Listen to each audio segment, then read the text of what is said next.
अस्सलाम वालेकुम, क्या हाल है आप लोगों के। मेरा नाम सईद इस्माइल तनवीर है और आज की इस वीडियो में आपके साथ बहुत ही इंपॉर्टेंट चीज़ें शेयर करने वाला हूँ। हमारे साथ एक ऐसी शख्सियत मौजूद है जिनका टैक्स में तकरीबन 7 साल का एक्सपीरियंस है। उसके अलावा चार्टर्ड अकाउंटेंट भी हैं और कराची यूनिवर्सिटी में डबल गोल्ड मेडलिस्ट भी हैं। ये इनसे हम फ़ायदा ये उठाएंगे कि जो टैक्स से रिलेटेड जो भी चीज़ें आजकल जो स्कीम्स चली हुई हैं, आजकल जो लोग टैक्स के बारे में फंसे हुए हैं, बहुत सारे लोग ऐसे हैं जिनको बेसिक जो है उनको आंसर्स नहीं मिल रहे, उनका इंटरेस्ट पैदा नहीं हो रहा, वो इस प्रोसेस से कैसे गुजरे, कोई सही गाइड करने वाला नहीं है। तो मैंने जब देखा कि हमारे साथ ऐसी शख्सियत मौजूद है तो मैंने इनसे फ़ायदा उठाया। मैंने इनसे बात की कि यार हमारे जो लोग हैं उनको ये क्लियर कैसे होगा। तो उन्होंने फ़ौरन कहा कि नहीं, वाकई में एक बहुत ही अहम इशू है, इसमें हमें बात करनी चाहिए। तो आज हमारे साथ मौजूद हैं, इनसे हम पूछेंगे कि ये कितना ज़रूरी है, इसके फ़ायदे क्या हैं, इसके डिसएडवांटेजेस क्या हैं, कितना मुश्किल है, कितना आसान है, और ये बाकी मुल्कों में होता है या नहीं होता। ये सारी चीज़ें इस वीडियो में आपको मिलेंगी। हो सकता है कि ये वीडियो लॉन्ग हो जाए, थोड़ी लंबी हो जाए, तो इसको हम 2 पार्ट में करेंगे। लेकिन इस मकसद क्या है इस वीडियो का, वो ये है कि आपके माइंड क्लियर हो जाए, आपका इंटरेस्ट डेवलप हो जाए।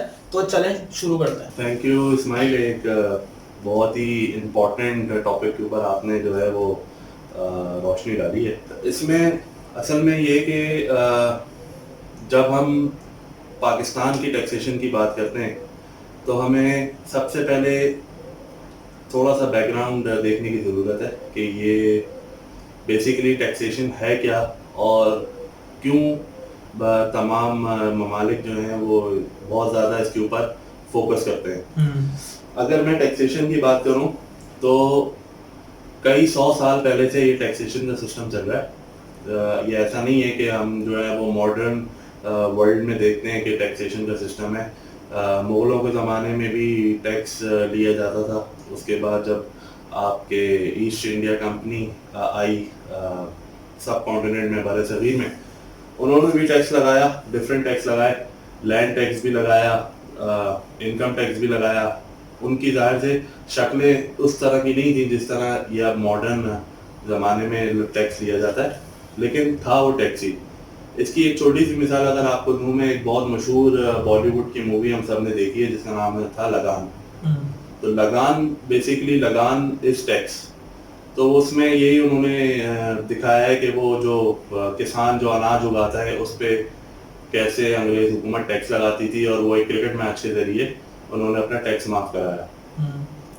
तो हमारे पास कंफ्यूजन ये है कि जब हम बात करते हैं टैक्सेशन की तो काफ़ी लोगों के जहन में ये सवाल आते हैं कि हम क्यों पे करें, हम अपनी मेहनत से कमा रहे हैं, हम अपने दिन रात एक करके खून पसीने एक करके कमा रहे हैं, तो हम क्यों ये पैसे या इस पैसे का कुछ शेयर हुकूमत को या किसी को भी दें। तो इसके लिए थोड़ा सा बैग और मज़ीद अगर हम डिटेल्स में इसको देखना चाहें तो इसको इस तरीके से समझिए कि जितनी भी डेवलप्ड ममालिक हैं दुनिया के अंदर, उन सब में टैक्सेशन पे बहुत ज़्यादा जोर दिया जाता है, बहुत सालों से दिया जाता है, और उनकी तरक्की की मेन वजह यही है कि उनका टैक्सेशन सिस्टम बहुत अच्छा है। अब इसके लिए उन्होंने क्या किया, उन्होंने भी इसी तरीके के मेजर्स दिए जिस तरीके से आप पाकिस्तान में 2013 या 2013 के बाद से लिए जा रहे हैं। पाकिस्तान में टैक्सेशन पहले भी था, जो टैक्स रिटर्न्स आप भरते हैं वो पहले भी कानून था, लेकिन इसमें मसले मसाइल ये आते थे कि क्योंकि वो मैनुअल होता था तो उसका चेक एंड बैलेंस कोई नहीं था।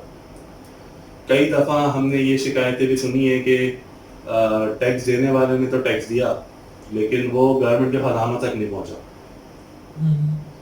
अब उसको चेक एंड बैलेंस किस तरीके से रखा जाएगा, उसके लिए गवर्नमेंट ने एक कंप्यूटराइज सिस्टम बनाया 2013 के अंदर, जिसको आयरस के नाम से हम सब जानते हैं। और 2013 के बाद से, पहले भी गवर्नमेंट का काफ़ी फोकस रहता था, लेकिन 2013 के बाद से इन्होंने रूट के अंदर जाकर टैक्सेशन की बात की, जिसकी वजह से आज हम 6 साल बाद 2019 में ये देखते हैं कि दूध वाला, दही वाला, सब्जी वाला, एक आम आदमी, एक खोके वाला, एक सरकारी नौकर, एक सैलरीड पर्सन, हर कोई जो है वो टैक्स टैक्स टैक्स टैक्स हर वक्त टैक्स टैक्स टैक्स की हमें आवाज़ें सुनाई देती हैं। कन्फ्यूजन है, गवर्नमेंट की जिम्मेदारी है कि इस कन्फ्यूजन को क्लियर किया जाए। इसी वजह से हम नई गवर्नमेंट में देखते हैं कि प्राइम मिनिस्टर साहब ने कई दफ़ा सिर्फ इस टॉपिक के ऊपर आवाम से खिताब किया जिसको टैक्सेशन कहते हैं। लेकिन डेफिनेटली ये इतना वास्ट टॉपिक है, इतना वास्ट एक लॉ है, इतना इसके अंदर इतनी ज़्यादा स्पेस है कि वो 15 मिनट 20 मिनट के खिताब में क्लियर की नहीं जा सकती। तो वो जाहिर से लोगों को उस वक्त ये बात समझ नहीं आई। कुछ लोगों के माइंड क्लियर हुए भी, कुछ के नहीं हुए।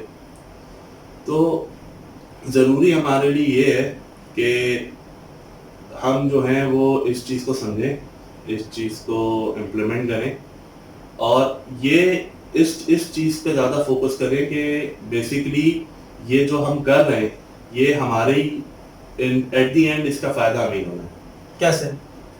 इसका फ़ायदा हमें इस तरीके से होना है कि अगर आप देखें किसी भी डेवलप मुल्क के अंदर लोग क्यों खुश हैं? आपका एक ग्रेजुएट, एक मास्टर्स भी यहाँ से कनाडा चला जाता है, यहाँ से यूके चला जाता है, यहाँ से यूएस से चला जाता है या इवन दुबई चला जाता है। वो वहाँ जाके पेट्रोल पंप पे काम करने में भी खुश है, वो वहाँ जाके रेस्टोरेंट में काम करने में भी खुश है, वहाँ टैक्सी भी चला रहा है तो खुश है। क्यों? क्योंकि उसको जो इनकम हो रही है वो यहाँ पे मैनेजमेंट लेवल की जॉब से भी 3 गुना ज़्यादा हो रही है। वो पेट्रोल पंप पे काम करता है लेकिन 3 गुना ज़्यादा कमा रहा है। उसकी वजह क्या है? उसकी वजह ये है कि हमारा जो फॉरेन एक्सचेंज है वो इतना बढ़ गया है कि अगर आप डॉलर की बात करें तो डॉलर चंद दिनों में 110 120 से 160 छूकर वापस आया। वापस भी क्या आया, बहुत ही ग्रेजुअली कम हुआ है, लेकिन बेसिकली उनकी इकोनॉमी मुल्कों की इतनी ग्रो कर रही है कि पाकिस्तान जैसे जो छोटे मुल्क हैं वो उसको मैच नहीं कर पा रहे, जिसकी वजह से ये गैप आ रहा है। अब उनकी इकोनॉमी ग्रो कर क्यों रही है? उनकी इकोनॉमी ग्रो इसलिए कर रही है, उसकी सबसे बुनियादी वजह यह है कि उनका टैक्सेशन सिस्टम बहुत अच्छा है। वहाँ पे टैक्स एक तो हर कोई देता है, जो नहीं देता गवर्नमेंट मेक श्योर करती है कि वो दे। दूसरा, जो देता है वो खुद से क्यों देता है? क्योंकि उसको उसके बेनिफिट्स मिल रहे होते हैं।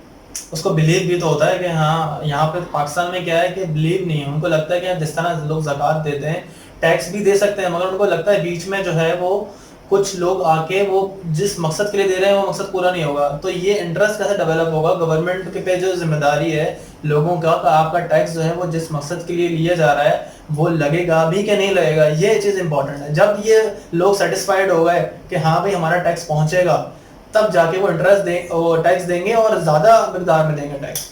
ये आपने बहुत अच्छी एक बात की तरफ पॉइंट आउट किया।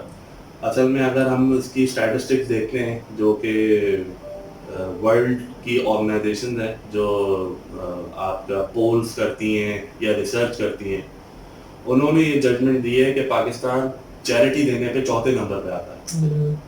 चौथे नंबर पे आने का मतलब ये है कि पूरी दुनिया में आप चौथे वो मुल्क हैं जो चैरिटी देते हैं, गरीबों की मदद करते हैं, ट्रस्ट में पैसे देते हैं, ईथी फाउंडेशन जैसी हो गई या हॉस्पिटल्स के डोनेशन बॉक्सेस हो गए। इसका मतलब ये कि हमारी आवाम में ये बिल्कुल भी उनके दिमाग में नहीं है कि हमने पैसे नहीं देने या हमने मदद नहीं करनी है।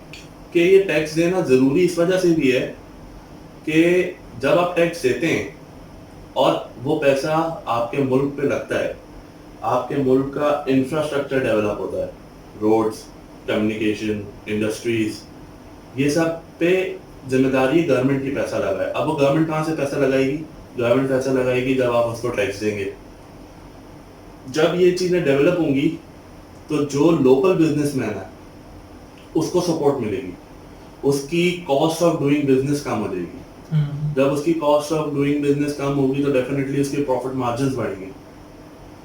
दूसरा, जब आपके मुल्क में इंफ्रास्ट्रक्चर अच्छा हो, आपके मुल्क में टूरिस्ट फैसिलिटीज अच्छी हो, आपके मुल्क में सिक्योरिटी बेहतर हो, आपके मुल्क की इकोनॉमी ग्रो कर रही हो, तो आपके पास इन्वेस्टर्स भी आते हैं और टूरिस्ट भी आते हैं। जब इन्वेस्टर्स आते हैं तो लोकल जॉब्स क्रिएट होती हैं। जब लोकल जॉब्स क्रिएट होती हैं तो वो आवाम जिसके पास पहले परचेजिंग पावर नहीं थी, अब उसके पास परचेजिंग पावर डेवलप होना शुरू होती है।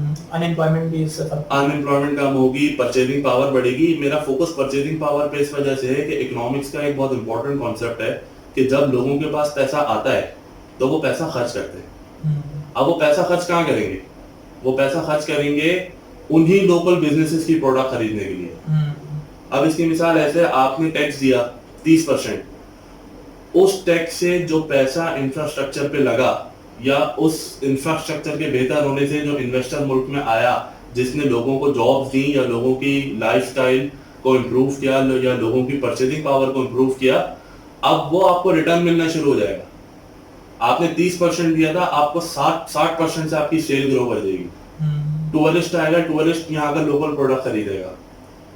तो एट द एंड टैक्स देने का फायदा आवाम को ही है। इसी तरह जब ये तो हो गई फाइनेंशियल बात, अगर हम नॉन फाइनेंशियल इसके एडवांटेजेस देखें तो उसमें क्या होगा, उसमें आपकी मेडिकल फैसिलिटीज ग्रो करेंगी, गवर्नमेंट हॉस्पिटल्स इंप्रूव होंगे, गवर्नमेंट स्कूल्स इंप्रूव होंगे।